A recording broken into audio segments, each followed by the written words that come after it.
On this week's episode of Ride the Lightning, the Tesla unofficial podcast, a notable Tesla name turns up at a Los Angeles Supercharger driving what may be a performance Model 3. Plus, non-Tesla owning Model 3 reservation holders continue to wait for their invitation to configure. Elon Musk gets a fascinating new compensation package from Tesla, and much more.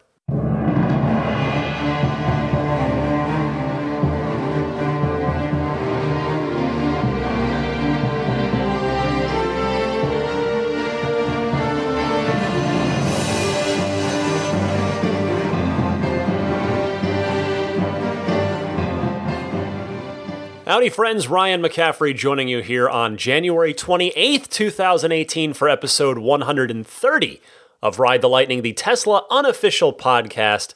I'm joined as always by Daisy the Boxer Puppy, who is doing right now what I can only describe as having somehow turned the back couch cushions and back of the couch into her own personal hammock. She's kind of in a sort of a U-shape with a cushion underneath her head on the other cushion, her legs sprawled out. It's I actually just tweeted a picture of it. If you're curious, you can go to I'm sure it'll be a few days old by the time you end up hearing this podcast, or at least a couple days old. But if you just click on photos or media, I guess is the tab, you'll find it pretty quick, the picture I'm talking about. Anyway, hope your January has been treating you well, your 2018 so far. It's been an interesting week in Tesla news, and I want to get started right away with another sighting. You know, you guys, a lot of you don't care, but some of you do, and this is right up my alley. I've been tracking this, obviously, probably closer than anyone else in Tesla land, and that is, of course, the 20-inch Stiletto, formerly Sport, wheels. So, as all of you know, I've been fawning over them since they were first unveiled on the Silver Alpha prototype back on the reveal event at March 31st, 2016. Well, they have turned up again, and something more may have in fact turned up as well. Thing is, though, they haven't just turned up on any old Model 3 or on eBay or on anything else. Tesla's own chief designer, yes, Franz von Holzhausen himself, was spotted getting out of a red Model 3 at an LA Supercharger earlier this week by somebody on the Tesla Owners Los Angeles Facebook group, so credit there. This car, what makes it interesting, is not only did it have the coveted by me, 20-inch Stiletto wheels, but it also had red brake calipers and one other curious item on it. On the upper part of the trunk, the rear-facing side, where the T logo trunk badge would go, that had been replaced by the letters TESLA. That is how it is on both the original and the next-gen Roadster prototype. So, some modifications to this car, or just testing out some new stuff. So this led a lot of folks to quickly speculate that Franz was in fact testing a performance model, given both the larger wheels and those red brake calipers, which, as many of you know, have traditionally signified that it's a performance vehicle on the other Tesla models. Though I will note, you can, if you want them bad enough, you can order those red brake calipers separately for your S or your X from Tesla's web shop. They are $2,300 for the set if you want them bad enough. So about $600 approximately, not quite, so almost $600 per caliper. But what's interesting about this car, or at least what was pointed out to me very kindly by one of the moderators on the Tesla Motors Club forum, when a group of people, including myself, I jumped into the thread, were trying to figure out what was going on with this car.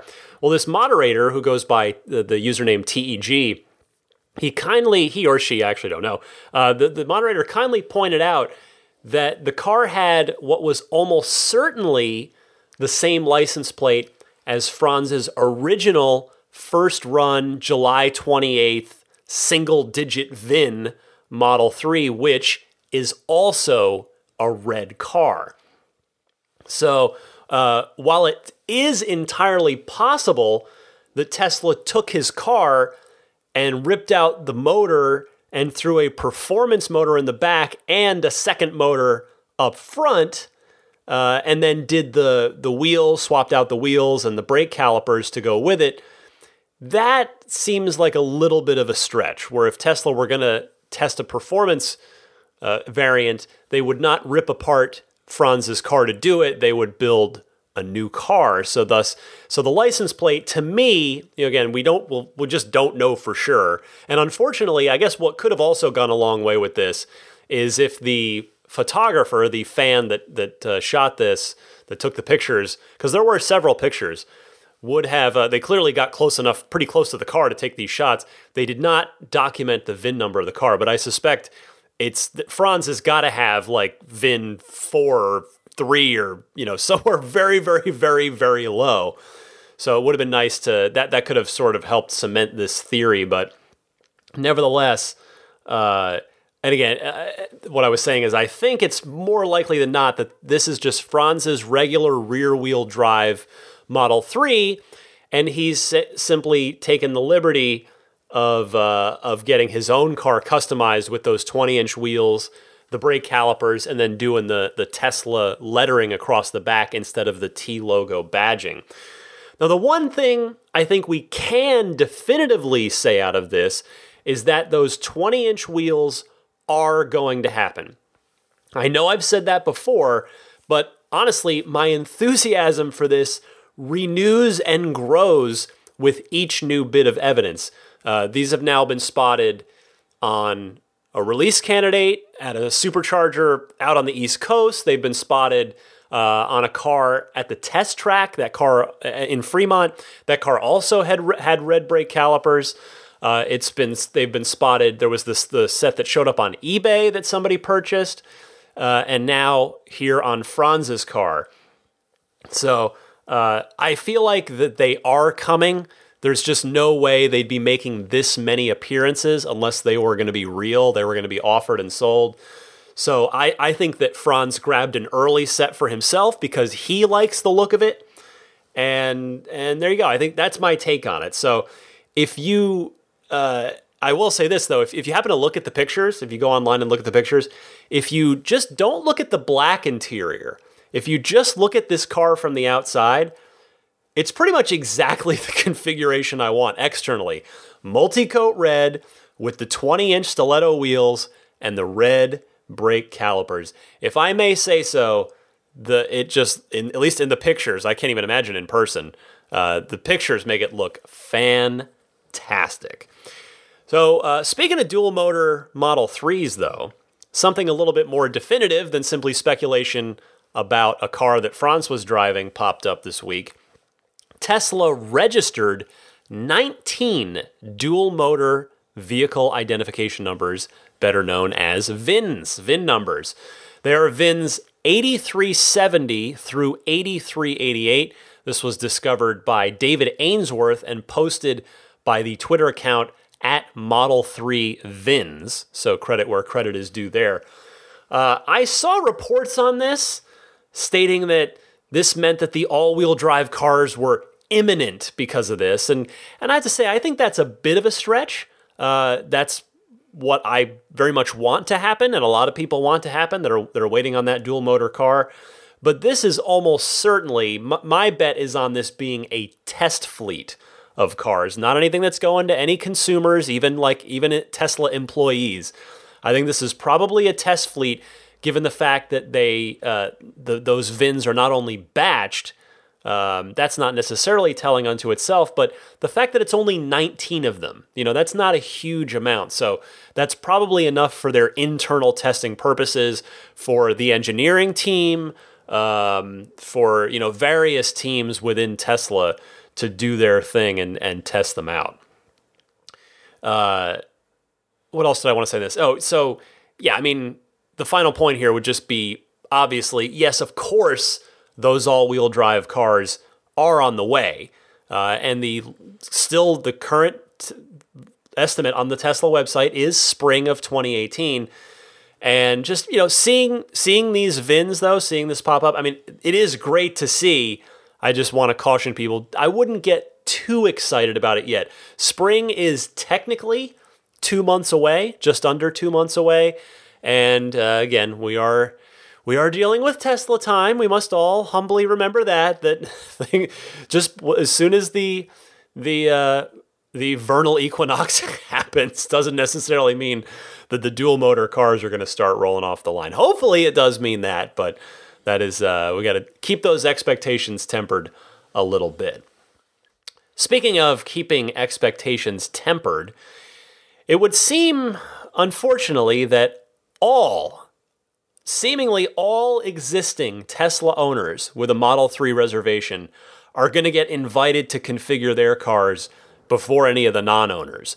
I don't say that definitively.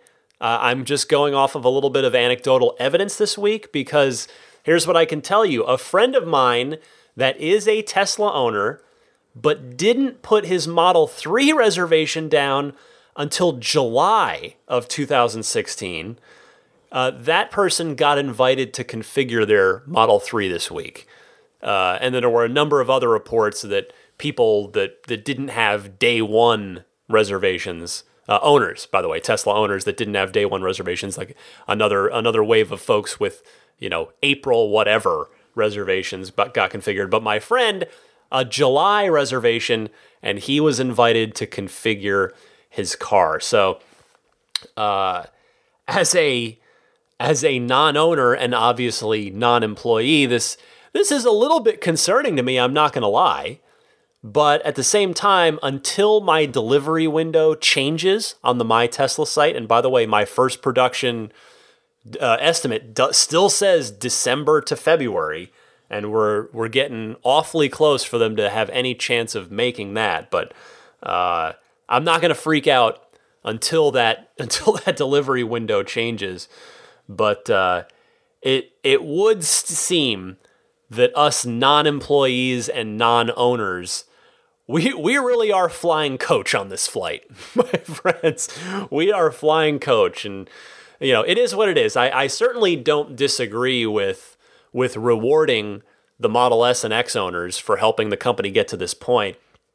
I mean, there's no, undisputably fair way to do it. There's always going to be people with different opinions.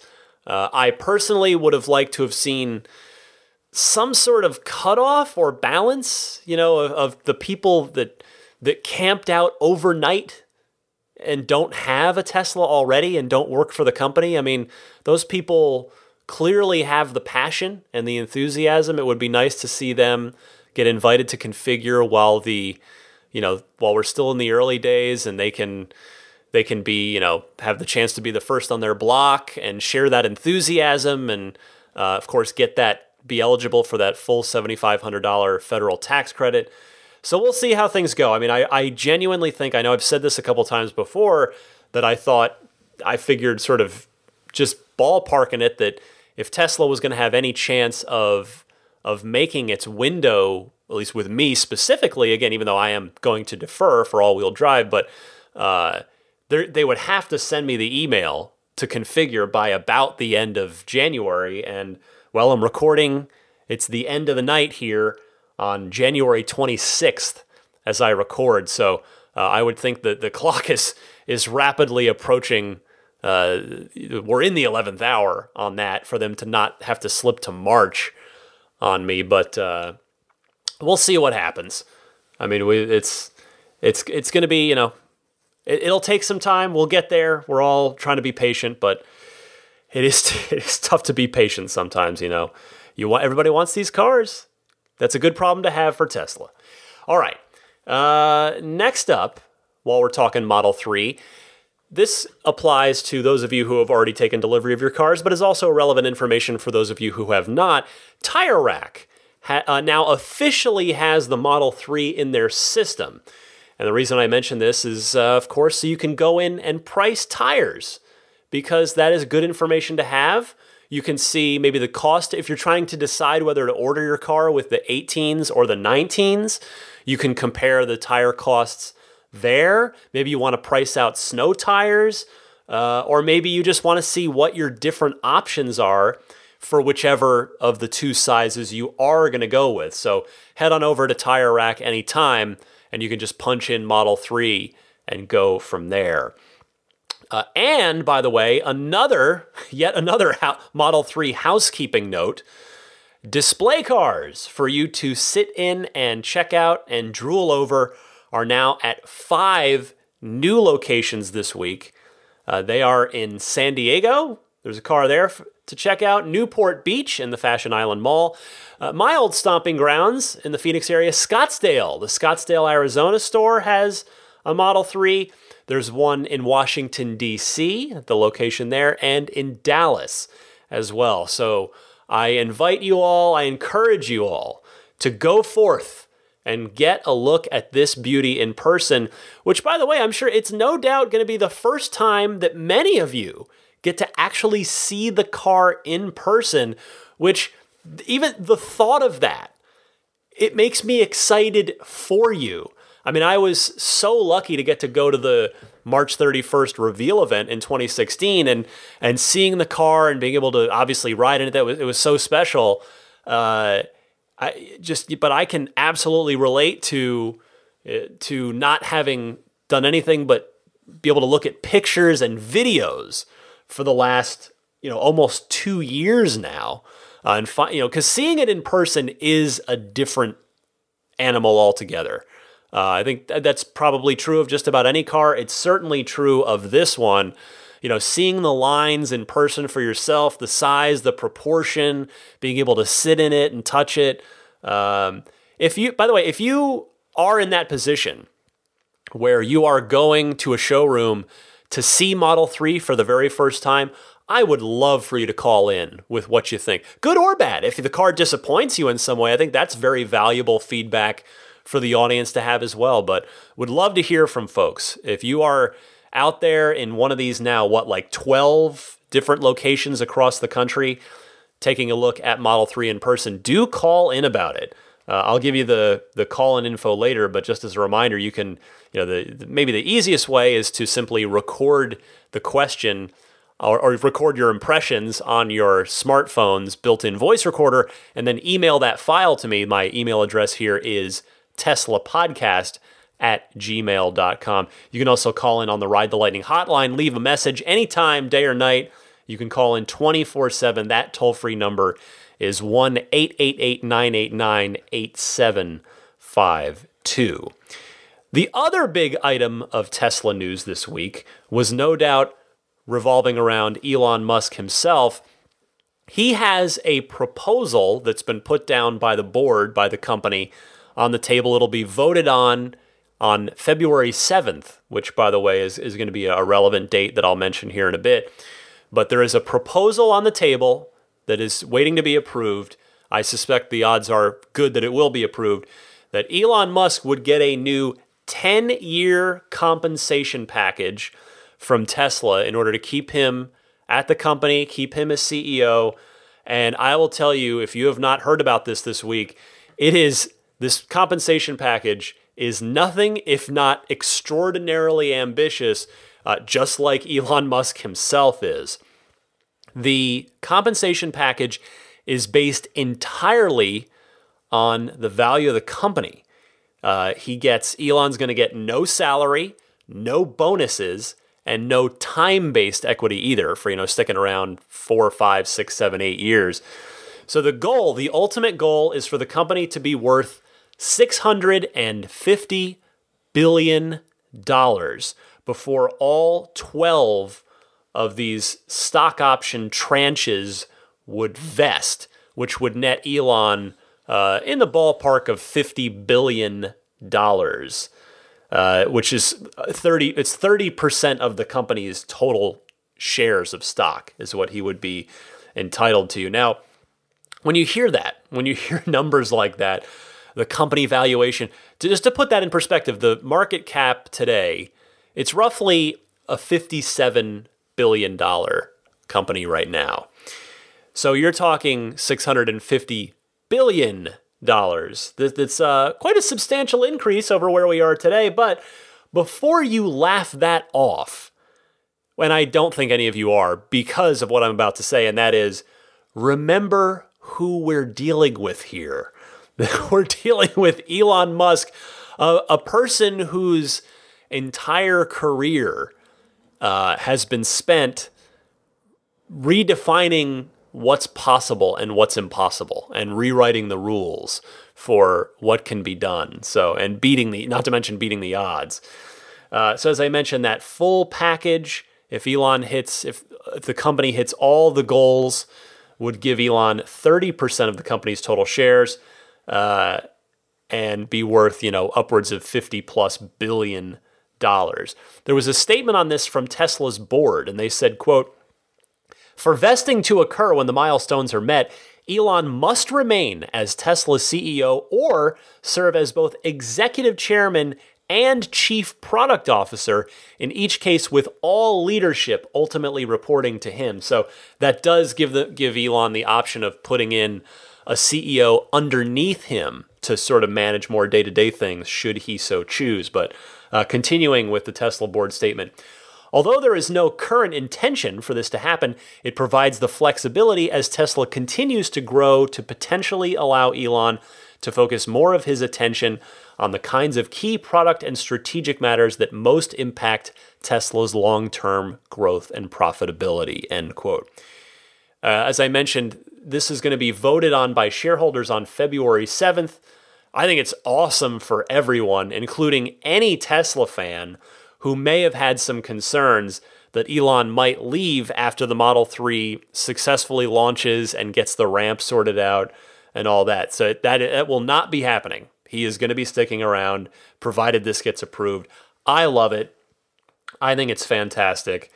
And by the way, if that situation did arise where there was Elon installed a CEO below him that reported to him, I would have to think that JB Straubel would be the front runner for that, just keeping it internal.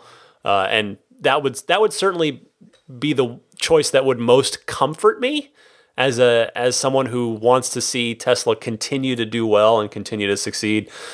But for now, things of course will continue as is, assuming this compensation package is approved. I mean, you remember too that the Secret Master Plan Part 2 covers the next 10 years of the company. So this package proposal would keep Elon around long enough to hopefully check off all of those Secret Master Plan Part 2 items, which if he's able to do that, if he and the company are able to do that, that's going to go a long way towards achieving those valuation goals to get him his full compensation package payout.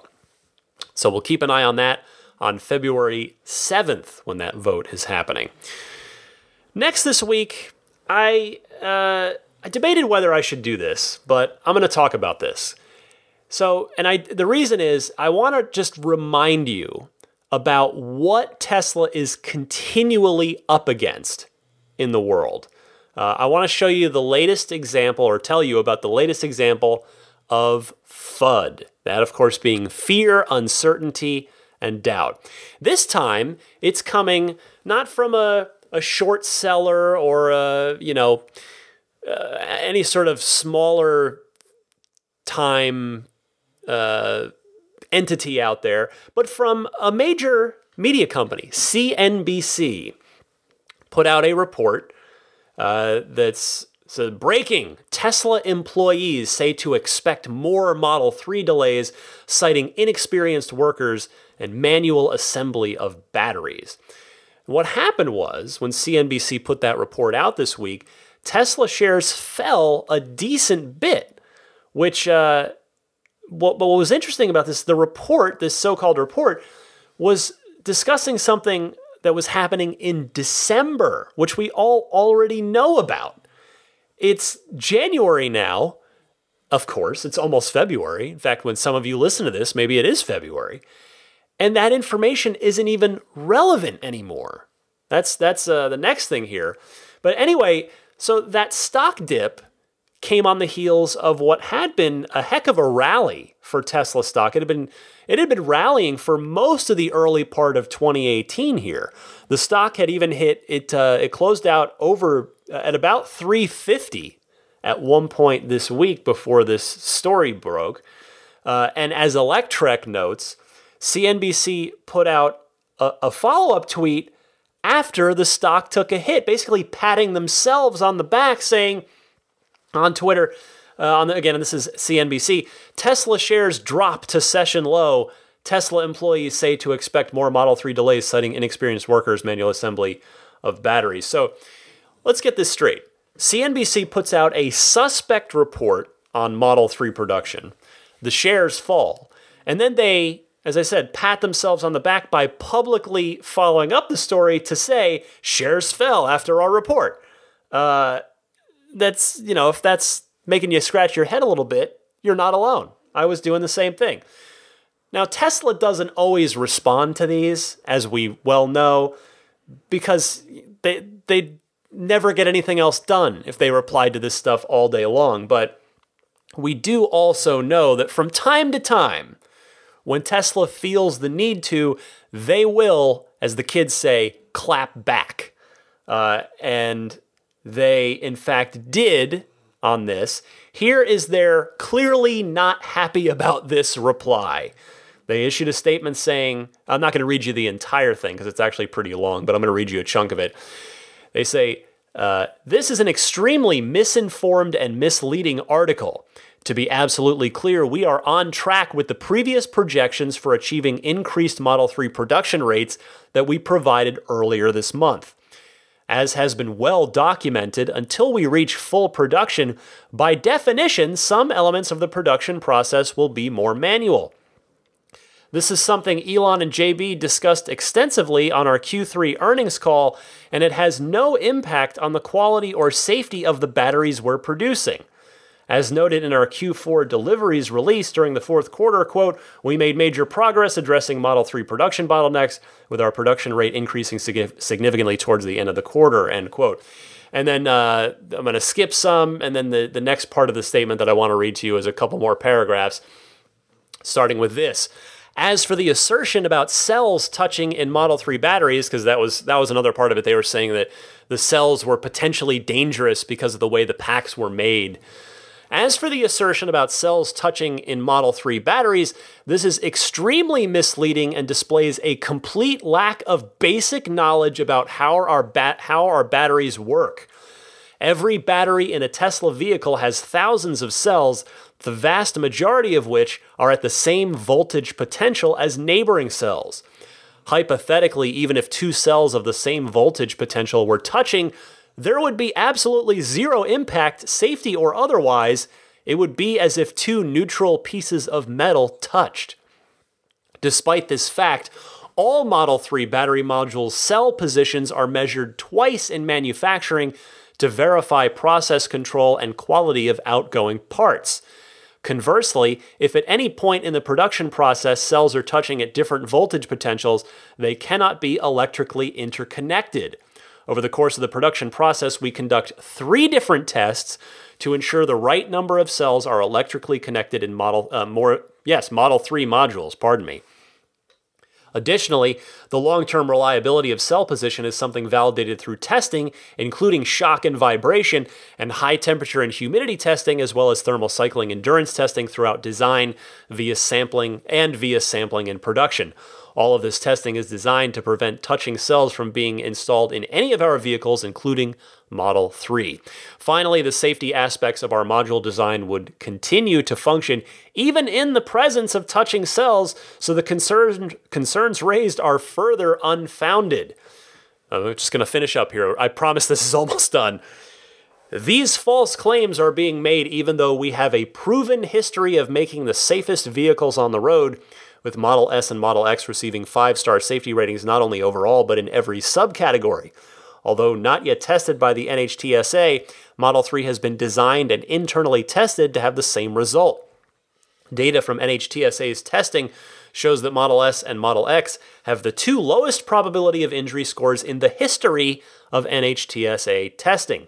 Furthermore, over billions of miles of actual driving, Tesla's vehicles have been roughly 5 times less likely to experience a fire than a conventional gasoline vehicle. In light of these facts, it's preposterous to suggest that a company as committed to safety as Tesla would allow untested or unsafe batteries to go in our vehicles. End quote.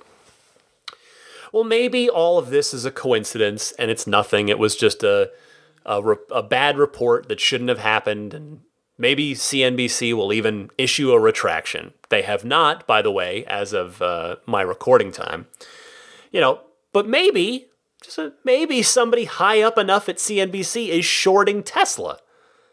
Yeah, so maybe it's nothing. Maybe there's a short sitting high up in CNBC.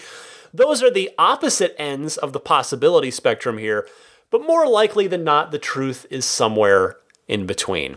Like I said, I almost skipped this story this week because I've kind of figured, A, maybe it was a little boring, and B, it would be just done and over with and more or less irrelevant by the time you heard this podcast, and maybe it is.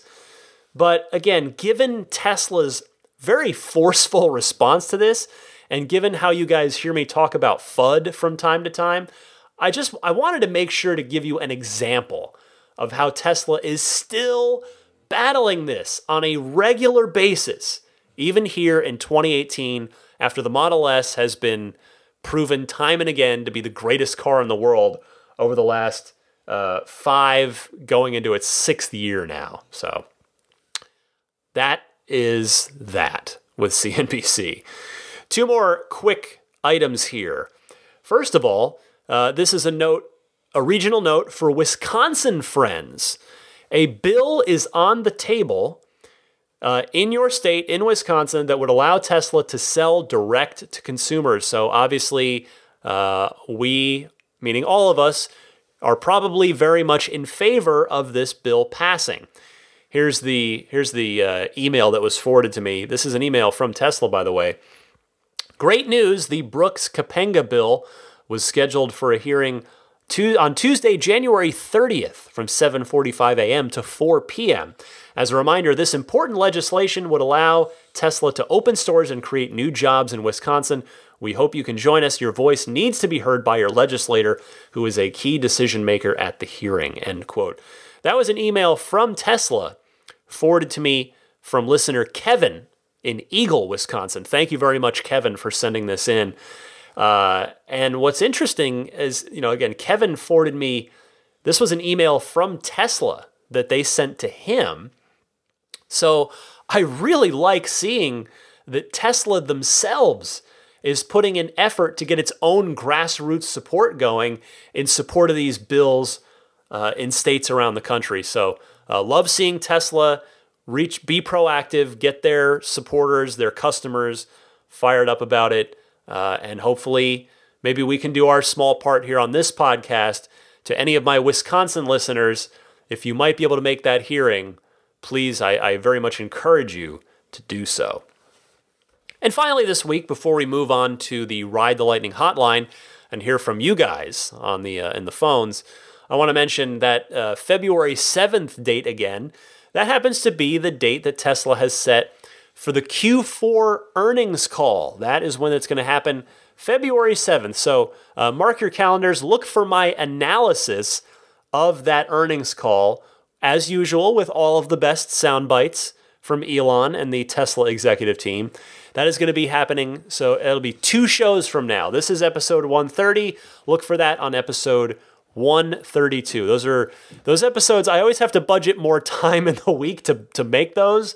They take a lot longer to put together, but I'm always really excited to put those shows out because I feel like they're very dense. They're always packed with good information. So they're fun for me to make, even though they do take a little bit more, and hopefully they're fun for you to listen to. All right. As Daisy the Boxer Puppy drinks up, that's actually not a bad idea. I'm going to take a quick break, grab a swig of water, and be right back with the Ride the Lightning hotline right after this.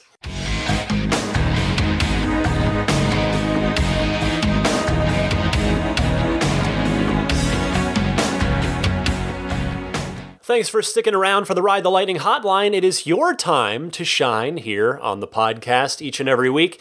If you've got a question, comment, or discussion topic, this is the time where we go through it. I encourage you to call in, share those questions, comments, and discussion topics. You can give a call toll-free anytime. Just leave a message on the Ride the Lightning Hotline. That number is 1-888-989-8752. Again, that's 1-888-989-TSLA. You can also just record something using the voice memo recorder built into your smartphone and just email me that recording. The email address is teslapodcast@gmail.com. Of course, the Ride the Lightning Hotline is kindly provided by lifeonrecord.com. So if you know someone special with an upcoming birthday, anniversary, graduation, or some other special occasion, you can give them a unique gift of recorded voices from friends and family telling them why they're special. Those recordings can be podcasted or put onto a keepsake. Visit lifeonrecord.com to learn more. I think we've got, I believe it's 4 or 5 questions queued up and ready to go here in the Ride the Lightning Hotline. Let's kick it off with Andy in Louisville, who wants to talk wheels, Model 3 wheels. So Andy, you're on the air. Hey Ryan, this is Andy from Louisville, Kentucky. I had a question about the Model 3. Maybe you could answer it for me. So remember back when the Tesla executive, I'm not sure who it was, said that the Aero wheels can add up to 10% range on the Model 3? And I haven't heard anything else about that since then. And I was wondering if the 310-mile range estimation and the 220-mile for the standard battery, I wonder if that's including the 10% range that the Aero wheels give or potentially can give to it. I'm thinking it doesn't. I'm thinking those 220 and 310-mile range estimations are with just the standard wheels on it. And I'm thinking that the Aero wheels will could add up to 10% to that. So technically, that would make the Aero wheels on the long range Model 3, the range estimation would be about 340 miles, which would be more than any of the Model S's right now, I believe. Correct me if I'm wrong. So that's kind of interesting. I know it won't probably get the 10% all the time and may not even get the 10%. It's probably more like 5% if I had to say. But that was just interesting. I haven't heard anything about that since I saw that in the news going around in the headlines. So I was wondering if you had any more information about that or what your thoughts are about that. Thanks for the show. Keep up the great work. Well, Andy, interestingly enough, I couldn't actually find a definitive answer to this. And believe me, I did look. I spent a while on this. Here's the thing, though.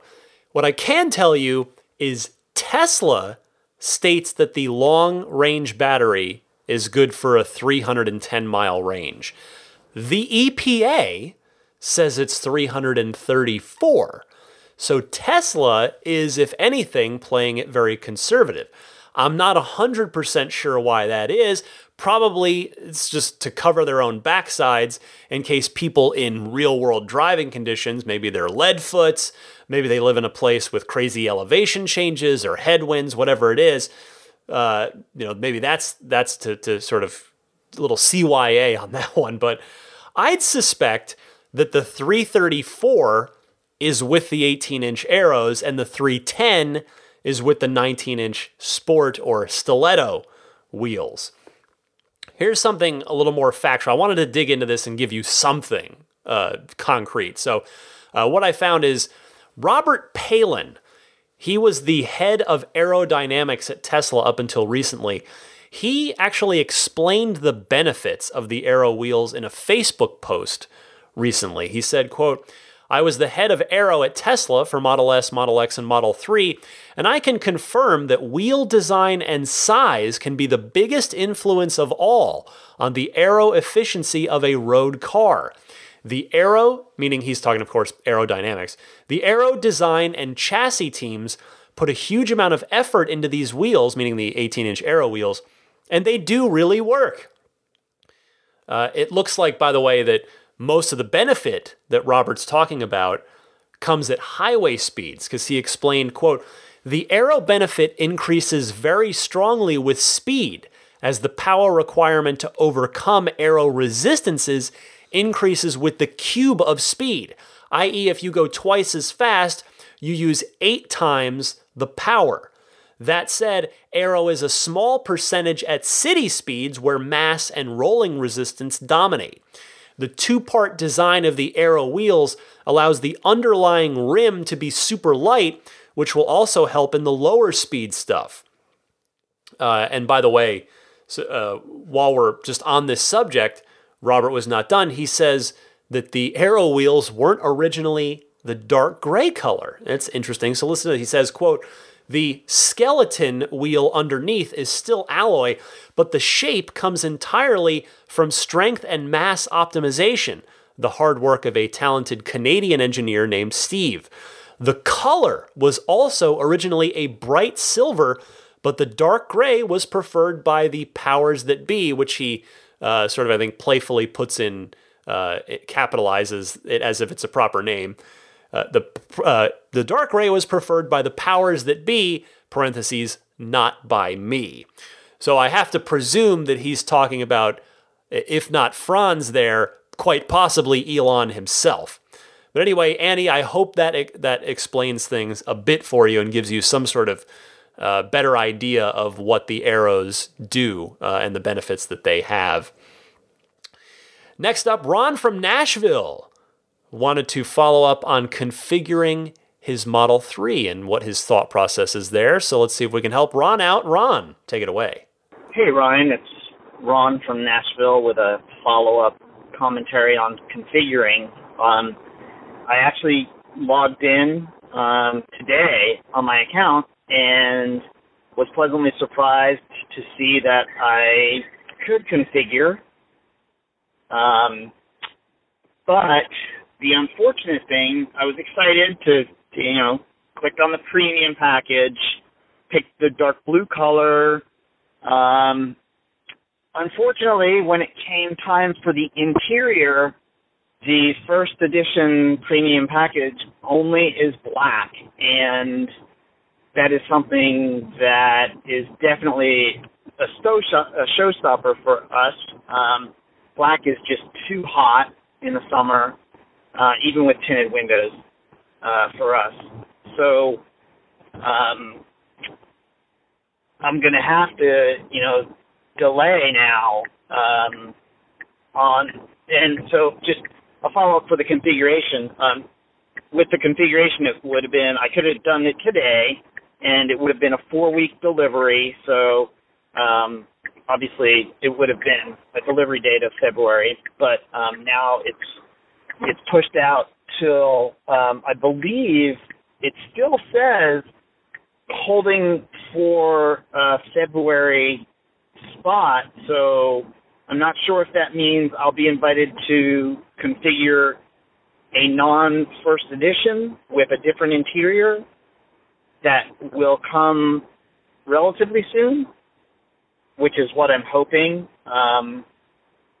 But if not, it looks like we're going to have to wait, and then unfortunately, the tax credit hopefully will still be available as the full tax credit if, to get the color, or the interior color that we want. So just wanted to follow up because I know I told you we hadn't been invited to configure just last week, and now we have in Nashville as current owners. So looking forward to it. And again, love your show, and have a good day. I totally understand your decision, Ron, but I just want to point out 3 things. One of which you almost certainly factored into your decision already, but the other 2 that maybe, just maybe, you have not thought about. First of all, the one you already know about since you already have a Tesla. You're concerned about the heat in a black interior car, but just a friendly reminder that you can, of course, use the Tesla app to pre-cool the interior of the car before you get into it. So that's always a thing to keep in mind and remember. It's going to be a lot more relevant of a reminder for those of us who will be coming over from internal combustion engine cars who've never owned a Tesla before, and where that will be a totally new concept and a totally new thing to us. But so there's that. The second thing on this subject is to let you know that just since you may not yet have seen the car in person yourself, I wanted to just pass along this observation from having the good fortune to do that myself. is that the interior, it's actually a bit more of a charcoal than a jet black. That may or may not change your thought process at all, but again, just wanted to pass that along to you in case it does influence your decision at all. And the third thing, which I'm reasonably sure you probably have thought about, but just want to remind you, just remember the tax credit situation. We have no ETA on ultra white interior. None yet, unfortunately. And that federal tax credit phase out is almost certainly going to trigger either this quarter or the next one. So if you wait too long, it may end up being a $3,750 decision for you. And that may be totally fine with you, and you may have already considered that and the other things I mentioned. But again, just some friendly food for thought as you make what is obviously a really big decision. Buying a car is always a really, really big decision. So, Ron, thanks for calling in, and keep me updated on what you end up doing. Next this week, Kenny from Virginia calls in and wants to talk about that trophy system that Elon was talking about on Twitter, the visiting Superchargers and getting sort of digital trophies in your Tesla profile. Kenny, you're on the air. Hey, Ryan, what's going on? This is Kenny calling in from Virginia again. Look, man, I just wanted to note real quick my feelings on the trophy system. I love the idea of a trophy system for visiting Superchargers in different areas. But the only thing I'm concerned about with that whole idea is, doesn't Tesla not technically want you to use the Superchargers as often as you use, say, destination chargers or charge at your home? I remember hearing a podcast a little while back that you mentioned something about that, and I'm just wondering what your thoughts are on that. Anyway, love the podcast, man. Keep doing an awesome job. Loving the content. Really, really look forward to your podcast every week, man. Keep up the good work. Kenny, thank you so much for those kind words. I really appreciate that. And you bring up a really good topic. Yes, you are remembering correctly that Tesla wants people to not rely on the Superchargers, but that is the key word, rely. In the early days, some people would abuse them if they happen to live close enough. Now, Tesla has, of course, started charging for the use of the Superchargers, including on every single Model 3, as many of us know. And they have, as I did the story recently, they banned all future commercial use of Teslas on the Supercharger network, so liveries kind of thing. So there is that to keep in mind. I think the trophy system, though, can still encourage and reward the zero-emission electric vehicle travel wholeheartedly, because there are now these other systems in place that I just mentioned to prevent the abuse of that network. So there you go. Kenny, thanks for the call. Got 2 more calls left to go here this week. The next one comes to us from Sam in New York. You're on the air, Sam. It's Sam from New York. Just calling in. I've had some questions I've been dying to ask. It's been a while. So my first question is about the Tesla redesigns that you talked about a couple of weeks back, maybe even a few weeks back, and about the Model S and X eventually coming to a redesign. When Tesla eventually does redesign the Model X and S, what will happen to the current ones that we have now? Will they be discontinued, or will the prices be slashed because they're older models and now become obsolete? What do you think? Just want to hear your thoughts on that.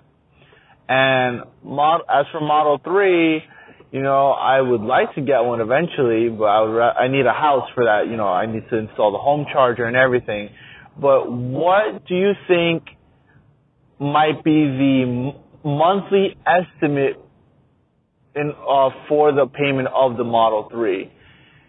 I've looked everywhere and I can't seem to find any concrete answers. Hope to hear your thoughts. Thanks for calling in, Sam. To answer your second question first, the monthly payment on a Model 3 is going to vary wildly depending on a whole bunch of variables. How much is your loan? What's your loan rate? how long is the term of your loan. So it could be, obviously, it could be anything. But to make this a little bit more constructive of an answer for you, I would suggest go to Google and just type in car loan calculator. And what that's going to do is it's going to give you a tool that you can play with each of those variables to see what your payment might look like depending on, again, each of those variables and what those are in your specific current situation. As to your first question about what is going to become of the current Model S and Model X whenever that redesign does happen, that of course I predicted at the on my last show of 2017, those cars are no doubt going to be discontinued immediately, the ones that haven't been sold yet, and then I would expect that the inventory cars will get an extra discount in order to get them cleared out and get the redesigned cars in there. From there, I would think that those cars are likely to see, the pre-redesigned cars are likely to see their resale values take a bit of a hit depending on how much better the redesigned cars are in terms of the features and the specifications.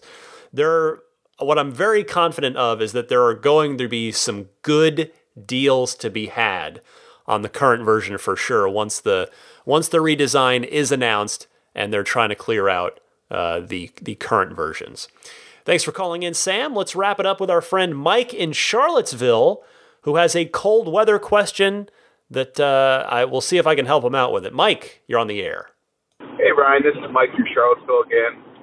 So this had me thinking, being that it's in the wintertime, last year my windshield wiper line froze. So I used it when it was before my car heated up, and the line froze, and I couldn't use my windshield wipers. So I know Teslas obviously do not have an engine in the front, well, not an ICE engine. So in the winter months, do you know how that line or how it heats up to prevent the line from freezing? You know, if you don't know, maybe one of the listeners does. So I wanted to see what you thought about it. Thanks. Bye. Great to hear from you, as always, Mike. And as you guys know, I am not afraid to ask for help when I need it. And I'm going to need to ask the audience on this one. I have, of course, neither my own Tesla, nor do I live in a climate where freezing windshield wiper lines happen. So what I can tell you, I went and just double checked this. The Model S and the Model X have heated windshield washer nozzles on the premium upgrades package, if you get that. The Model 3, even on its premium upgrades package, does not have that. It's got heated interior materials, but nothing heated on the exterior, at least certainly not the windshield washer nozzles. So there doesn't seem to be a hardware solution in place for this on Model 3, but perhaps your fellow Ride the Lightning listeners might be able to have some insight here, even if not on a Model 3, how the S and the X perform in the kind of conditions you're referring to. Thanks so much, Mike, and thanks for everybody calling in, which I remind you can do anytime you want. Either record your question on your smartphone and send me the file at teslapodcast@gmail.com, or you can call the Ride the Lightning hotline and leave a message anytime, 24/7. It's a toll-free number, and the number is 1-888-989-8752. Be right back to wrap everything up for you right after this.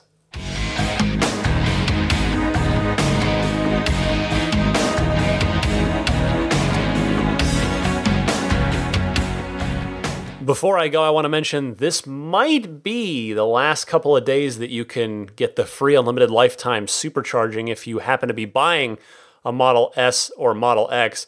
It remains to be seen whether or not Tesla will continue the referral program as it has gone on for the last couple of years or so.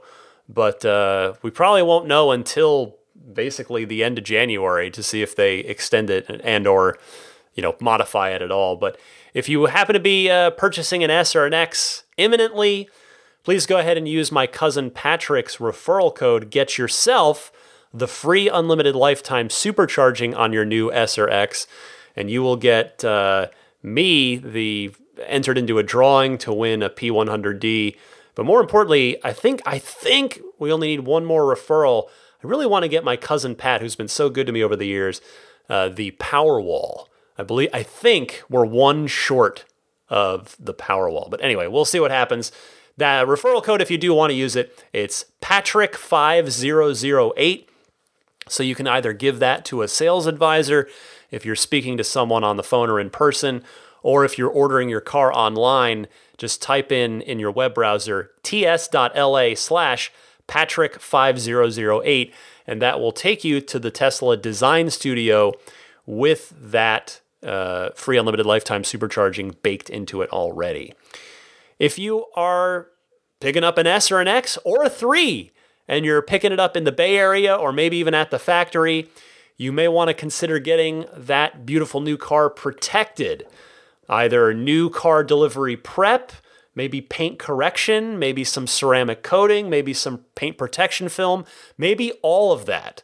Whatever you want to do, check out Immaculate Reflections. They are the Bay Area's premier detailing solution with 16 years of experience. They are located in Brentwood, California, not too far from the Tesla factory. They will make your car look better than new and then keep it looking new for many, many years with their protection services. Abstract Ocean. The puddle lights continue to fly off of the shelves, but they've got a ton of other fun stuff and a lot of new products on the way too. So be sure to keep checking in there to see what's new for the Teslas and what's new for you, like accessories and things that you can own and wear. So visit abstractocean.com. And if you're a first-time customer there, you can use the coupon code RTL Podcast at checkout to get 20% off of your first order. I want to sincerely thank the Patreon producers, the extraordinarily kind folks who pledge $20 or more per month in order to help support my efforts on this podcast. Let me read them from back to front, from newest to oldest this time.